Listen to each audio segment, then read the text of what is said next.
Hello everyone, कैसे हो तुम सब? बढ़िया एकदम। तो चलो आज जैसे कि तुम लोगों को बोला था कि हर एक क्लास का हर एक चैप्टर, ठीक है, का रिवीजन मैं कराऊंगा, तो इसीलिए मैंने चैनल बनाया तुम लोगों के कहने पे।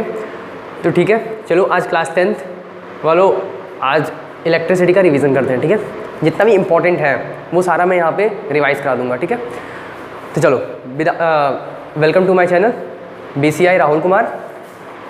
अगर चैनल पे नए हो तो चैनल को सब्सक्राइब कर लेना। ठीक है, इस पे हर एक चैप्टर का हम समरी प्रोवाइड करेंगे। ठीक है, साइंस हो गया, मैथ्स हो गया। ठीक है, कोशिश करूँगा कि SST का भी मैं पोस्ट कर दूँ। ठीक है, हिंदी इंग्लिश तो तुम लोग पढ़ ही लेते हो, अगर कमेंट करोगे तो मैं उसका भी पोस्ट कर दूँगा। ठीक है, तो चलो ठीक है, before wasting any time let's start the revision of electricity. ठीक है,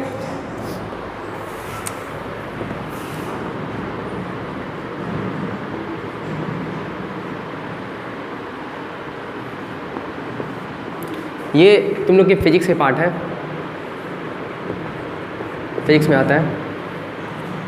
देखो इलेक्ट्रिसिटी में इसमें बहुत सारे कुछ टर्म्स आते हैं, जैसे इलेक्ट्रिक पोटेंशियल। इलेक्ट्रिसिटी बाकी सब पता है, ये बेसिकली मैं समराइज करा रहा हूँ चैप्टर को। ठीक है, तो उस लेवल में देखना। देखो मैं एक बात बताना भूल गया तुम लोग को कि इस मेरा वीडियो देखने का एक तरीका है कि पहले तुम्हारा अगर चैप्टर ख़त्म हो गया है, अगर तुम चैप्टर अपना ख़त्म कर लियो, एंड है, तो उसके बाद तुम मेरा वीडियो देख लो। ठीक है, और वीडियो देखने का एक तरीका है, सारा अपना कॉपी किताब पेन सब किनारे रख दो, वीडियो को अच्छे से 100% कंसंट्रेशन के साथ सुनो, फिर उसके बाद से तुम अपना नोट रिवाइज करना। ठीक है, मैं एक बार तो पूरा कॉन्सेप्ट रिवाइज कराते रहा हूँ, क्योंकि तुम लोग बहुत पहले ही पढ़े थे कॉन्सेप्ट को। बहुत बार होता है, हम लोग भी इंसान हैं, भूल जाते हैं दिमाग से। ठीक है, तो इसलिए उस कॉन्सेप्ट को मैं सारा रिवाइज करा दूंगा, जो भी मेन पॉइंट्स हैं। ठीक है, और फिर उसके बाद से तुम अपना नोट्स रिवाइज करना, क्वेश्चन प्रैक्टिस करना, सारा क्वेश्चन लग जाएगा। ठीक है, चलो स्टार्ट करते हैं। देखो इसमें कुछ टर्म आता है जैसे इलेक्ट्रिक पोटेंशियल। तो इलेक्ट्रिक पोटेंशियल तुमको पता होगा, क्या जानते हो इलेक्ट्रिक पोटेंशियल के बारे में? इलेक्ट्रिक पोटेंशियल, तो देखो इलेक्ट्रिक पोटेंशियल की बात करते हैं। तो इलेक्ट्रिक पोटेंशियल क्या होता है कि जो वर्क डन होता है ना, क्या कराने के लिए, the work done to move a unit positive charge from infinity to that point. मतलब अगर जो वर्क डन, अगर किसी चार्ज को हम इन्फिनिटी से किसी पॉइंट पे लाते हैं, ठीक है, तो जो इसमें जो वर्क लगा, ठीक है, उसको क्या बोलेंगे? इलेक्ट्रिक पोटेंशियल बोलेंगे। ठीक है, अब देखो फिर उसके बाद एक पॉइंट आता है पोटेंशियल डिफरेंस। पोटेंशियल डिफरेंस, ये तो क्लियर है ना कि the work done to bring a unit positive charge from infinity to that point, उसको क्या बोलेंगे हम लोग? इलेक्ट्रिक पोटेंशियल बोलेंगे। अब नेक्स्ट है पोटेंशियल डिफरेंस। देखो पोटेंशियल डिफरेंस क्या होता है कि जो पोटेंशियल डिफरेंस होता है, ये भी इसका भी बहुत आसान डिफिनेशन है कि इसमें जो वर्क डन लगता है ना, ठीक है, क्या कराने के लिए? Work done to move a unit positive charge from one point to another point. मतलब मान लो कोई चार्ज है, ठीक है, मान लो कोई चार्ज है, मैं एक पॉइंट से दूसरे पॉइंट पे ले गया, ठीक है, इसमें जो वर्क लग रहा है ना, इस एक जगह से दूसरी जगह ले जाने में, वही उसका क्या हो जाएगा? पोटेंशियल डिफरेंस हो जाएगा। ठीक है, मतलब यही है कि the work done to move a unit positive charge from one point to another point, वो उसका पोटेंशियल डिफरेंस हो जाएगा। ठीक है, अब देखो फिर उसके बाद आया, अच्छा पोटेंशियल डिफरेंस का एक फॉर्मूला पढ़ोगे, V = W/Q। अरे मैं क्लास में बताया हूँ, पढ़े हो ना, V = W/Q। ठीक है, V क्या है? Potential, work upon charge. ठीक है, एक बार बताओ इसका यूनिट क्या हो जाएगा? इसका यूनिट क्या होगा? इसका यूनिट क्या हो जाएगा बताओ? अरे पता है ना क्या? वोल्ट। ठीक है, अब इसका यूनिट वोल्ट हो गया, तो उसको देखो कई बार हम लोग इसको वोल्ट को V से डिनोट करते हैं। ठीक है, अब देखो एक वोल्ट में तुम लोग जानते होंगे, मैंने क्लास में बताया है, एक वोल्ट में क्या होता है? 1 जूल 1 जूल पर कूलाम। एक वोल्ट की वैल्यू क्या होती है? 1 जूल पर कूलाम। ऐसे भी लिख सकते हैं, ठीक है, या फिर अगर इसको हटाना है तो 1 जूल पर कूलाम, इसको बोलते हैं पर। ठीक है, देखो कैसे मैंने बोला -1, देखो 1 जूल अपॉन कूलाम है।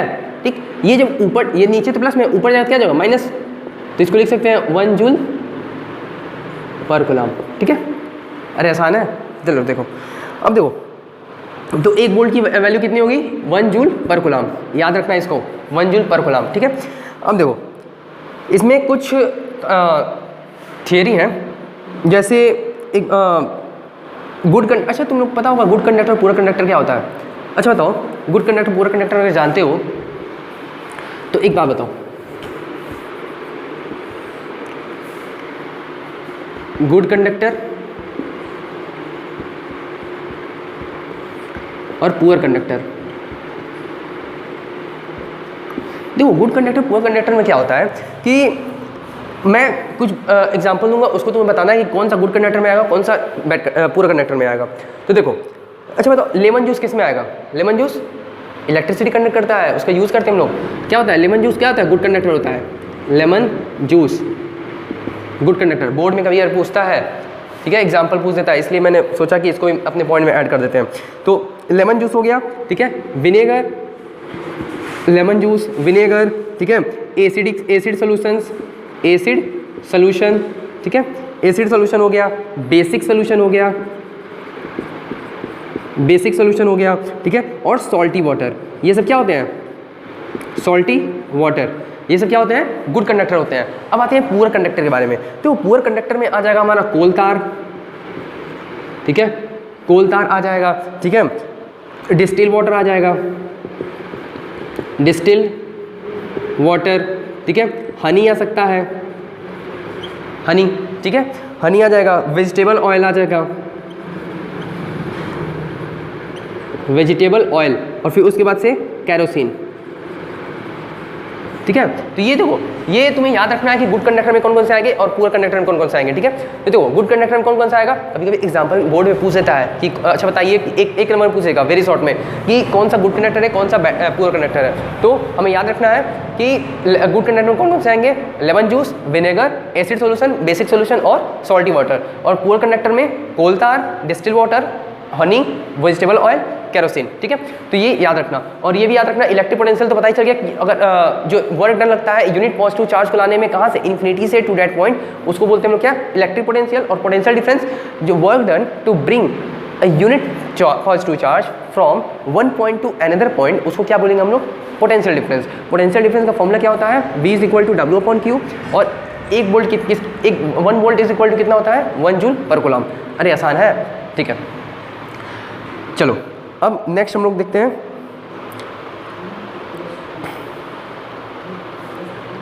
अच्छा बताओ इसमें तुम लोग ओम्स लॉ। अब देखो नेक्स्ट तुम लोग पढ़े होगे ओम्स लॉ के बारे में, ठीक है। एक सेकेंड रुको, मैं इसको इरेज कर देता हूँ।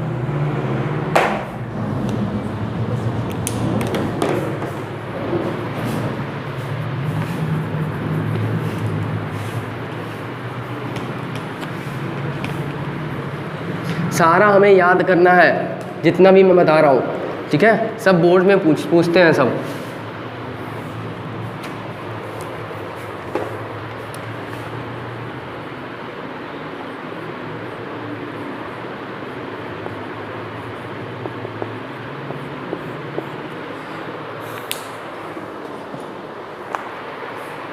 देखो ओम्स लॉ, तो ओम्स, अब नेक्स्ट हमारा ओम्स लॉ है। ओम्स लॉ बहुत इंपॉर्टेंट है बोर्ड्स पॉइंट ऑफ व्यू से, ठीक है। कई बार ना इसका स्टेटमेंट पूछ देता है, ठीक है, इस पर कुछ क्वेश्चन पूछ देगा, ठीक है। हम लोग जानते हैं कि v जो होता है वो डायरेक्टली प्रोपोर्शनल होता है किसके? I के, ठीक। अगर हम प्रोपोर्शनलिटी कांस्टेंट हटाते हैं तो इसमें कांस्टेंट आता है क्या? v is equal to IR, ठीक है।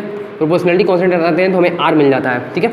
और एक बात बताओ, ओम्स लॉ का स्टेटमेंट क्या कहता है कि under constant temperature and pressure, मतलब एक कांस्टेंट टेम्परेचर और प्रेशर पे, ठीक है, क्या होता है कि जो करंट फ्लो कर रहा है ना कंडक्टर से, वो डायरेक्टली प्रोपोर्शनल होता है किसके? पोटेंशियल डिफरेंस के, ठीक है। ये याद रखना है। तो देखो मैं स्टेटमेंट लिख देता हूँ, तुम लोग याद कर देना कि अंडर कांस्टेंट बहुत इंपॉर्टेंट है, बहुत इंपॉर्टेंट है। Under constant physical condition,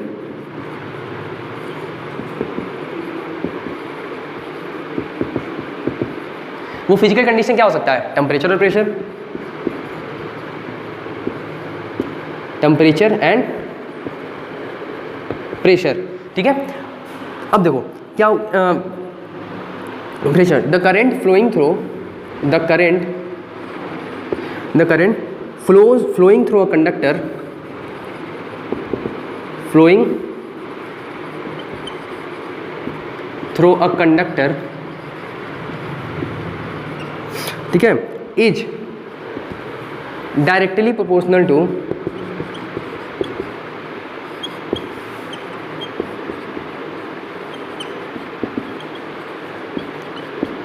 the किसके पोटेंशियल डिफरेंस, ठीक है, potential difference across the conductor.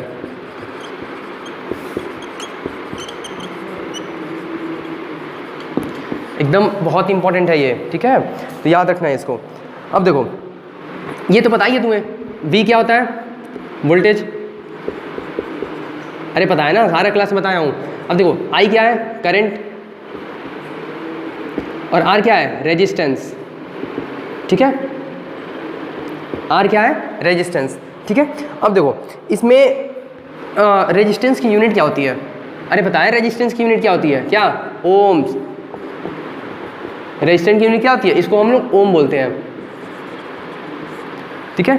अब देखो नेक्स्ट है ओमिक रजिस्टर। ओमिक रजिस्टर देखो दो टर्म आते हैं, एक होता है ओमिक रजिस्टर, दूसरा होता है नॉन ओमिक रजिस्टर। तो देखो ohmic register, non ohmic register क्या होता है, इसके बारे में बताता हूँ। तो ओमिक रजिस्टर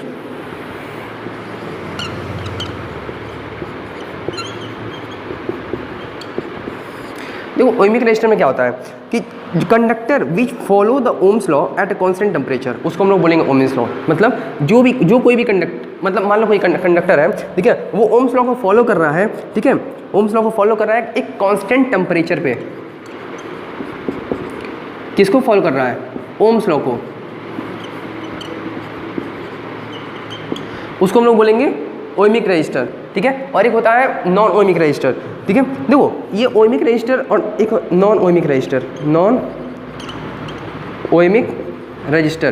देखो नॉन ओमिक रजिस्टर में क्या है कि अगर वो कंडक्टर देखो,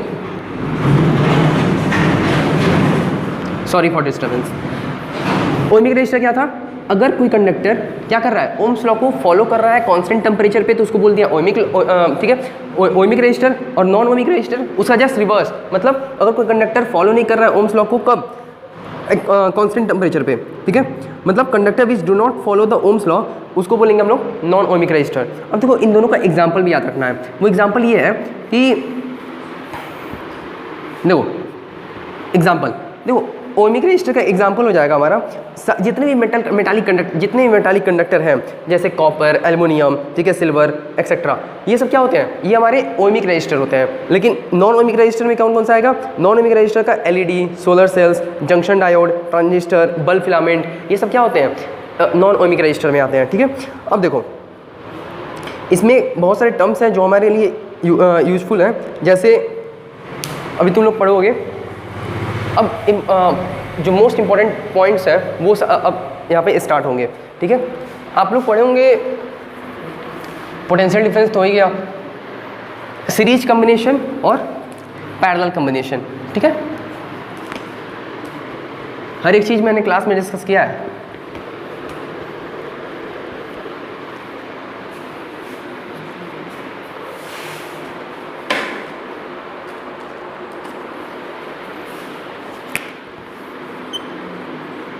सीरीज कॉम्बिनेशन और पैरेलल कॉम्बिनेशन,